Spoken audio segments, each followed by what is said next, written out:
I saw him here. Oh, yes, ma'am.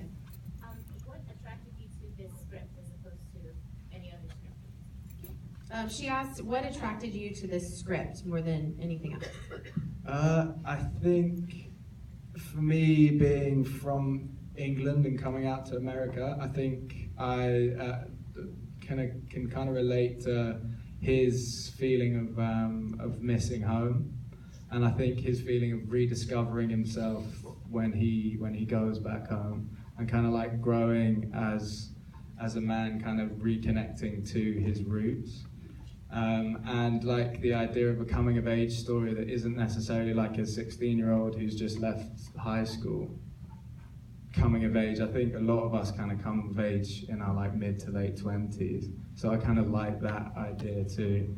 And just those kind of themes I could kind of relate to him, and then obviously the chance to have a go at learning how to sing and play the guitar.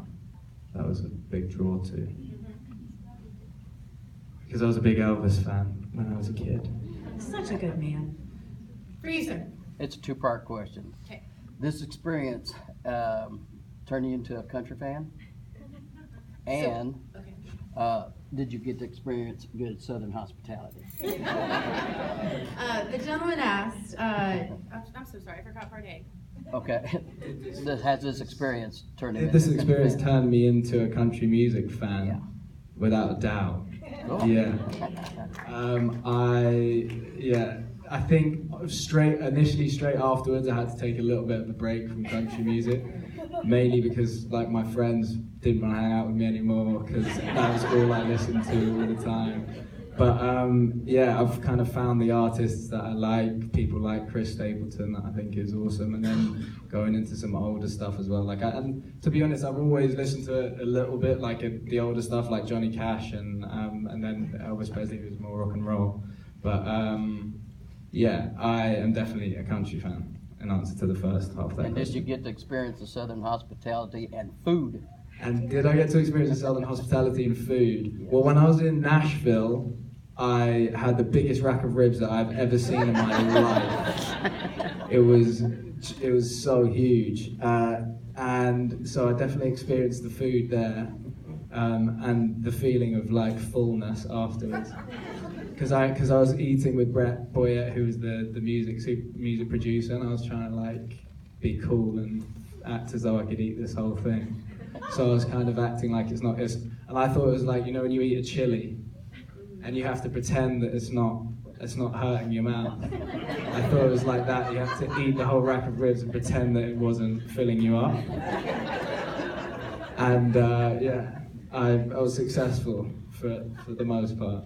And then Southern hospitality is an amazing thing. You guys are such a cool bunch of people.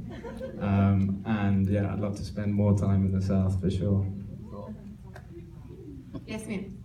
I think that Liam Page would ever be one to play at the Houston Rodeo, and have you ever been to a So she asked if Liam Page would be interested at playing at the rodeo, and actually, have you ever been to it? I've never been to a rodeo. When is the Houston Rodeo on? February 27th to March 18th. February? Houston Rodeo. I'm going to try and make this a And day. Chris Stapleton will be there. Yeah, we're back. Date to the rodeo. I'm getting my whole trip planned here for You me. really are. We've got a private jet to fly me over. Kidding. Yes, ma'am, you.